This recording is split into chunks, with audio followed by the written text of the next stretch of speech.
Our today's column is Australia, China, and Pakistan by famous writer and analyst Imtiaz Gul.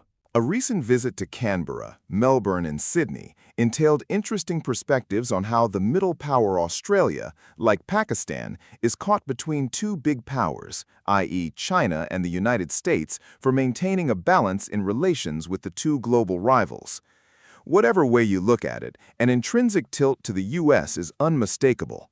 Secondly, the Pakistan-Australia ties also stand at an interesting juncture in the context of the former's role in the mediation between the U.S. and Iran.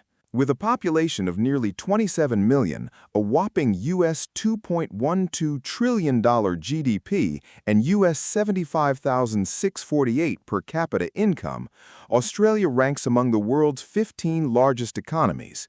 For its strong voice in the Indo-Pacific region, strategic partnerships in alliances like ANZUS and AUKUS, Quad, WTO, and the UN, and a reputation as a stable, rule-of-law-based society, Australia today wants to be reckoned as an influential middle power with enviable democratic credentials. The mutually conflicting relationships with the U.S. and China have probably never been as stressful as today.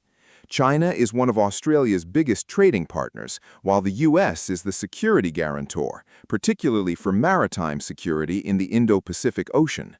For Canberra, the Australian capital, maritime security is central to its sovereignty and supply chains. The National Defence Strategy 2026 also spells it out loud and clear. An across-the-board consensus exists on the U.S. as the essential linchpin of Australia's security. Under a September 2021 AUKUS security agreement with the US and the UK, Australia is set to acquire conventionally armed, nuclear-powered submarines, SSNs, making Australia only the seventh nation to operate such technology historically. Despite the commotion that President Donald Trump has caused across the globe, the project is very much on track and justified as the absolute essential way to defend Australia, the third largest maritime zone in the world. Most officials concede that the Trump-induced fracture in the global order is near permanent and has forced a definite recalibration of foreign relations across the globe. Yet the Australian political elite is disinclined to break the strategic bond with the U.S. An unmistakable chronic anxiety about China within the policy circles and the political community seems to define Australia's quest for an American security umbrella. Perceived threats from China ring aloud in conference rooms, accompanied sometimes by characterizations such as malign influence of China. Over two-thirds of Australians view China as a threat, and that is why the edifice of Australia's China policy is built around the U.S. and hence doesn't desire a break, despite reservations about President Trump, said an official at ASPI, a Canberra think tank. Indo-Pacific Ocean nations are currently facing hard choices and don't want to do what others tell them to do, said an official while speaking of coercion by China. A glance back reveals that tensions with Beijing soared when Canberra called for an independent investigation into COVID-19, blocked Huawei from Australia's 5G network, introduced foreign interference laws, and continued criticism of China's policies in Xinjiang, essentially replicating the American punitive actions against China. Beijing rejected the accusations and responded with new tariffs, import restrictions, and unofficial bans on Australian goods, such as wine, barley, coal, beef, and lobster, calling them justified trade actions as legitimate commercial or regulatory measures. Yet despite the tensions, China ironically remained Australia's largest trading partner throughout much of the dispute. This partnership also features Australia's jet fuel imports from China.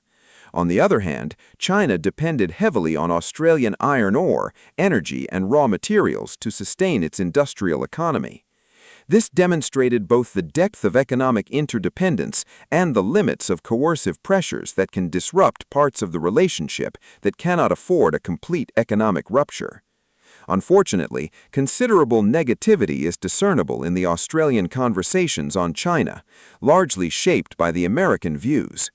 What goes amiss in these discussions is that China has never invaded or bombed or threatened another nation like the U.S. did to Venezuela and Iran, or enforced a perpetual siege like the one around Cuba. Nor has Beijing militarily blockaded any international waterway, as the U.S. has done in the case of the Hormuz Strait. Political analysts such as Professor James Curran, an ex-diplomat, nevertheless do concede that the current government has managed the relations with China very well. Face away from the China reality is not possible, and hence both nations have to look for a mutually beneficial win-win relationship independent of geopolitical strains, says Curran. On the democracy front, Australia has done admirably well. Citizens' welfare and the rule of law sit at the heart of the policies. One of the manifestations of this lies in the openness of the Parliament House to all citizens, the real sovereign behind the Parliament. The visitors' galleries also reflect the supremacy of the people. They are seated above everybody else and can look down at the ministers and MPs from the top. But the sense one gets from politically active Pakistani Australians is one of disappointment over the country's relative silence or muted reactions thus far to the democratic backpedaling in Pakistan. This belittles, if not belies, the claim to democratic rights and the rule of law.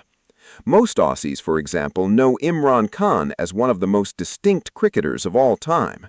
Our guide at Melbourne Cricket Ground led us past a showcase where Khan's name and portrait figure along with Sir Garfield Sobers and Sir Jack Hobbs, and recalled his memories of Khan's numerous performances. Officially, the Australian government seems to have stayed as expedient as the US and UK administrations since the regime change in Pakistan 3 years ago. Bilateral relations have remained unaffected, underlining a bitter reality that geopolitical compulsions prevent a breakdown in ties, even if democratic norms demand otherwise.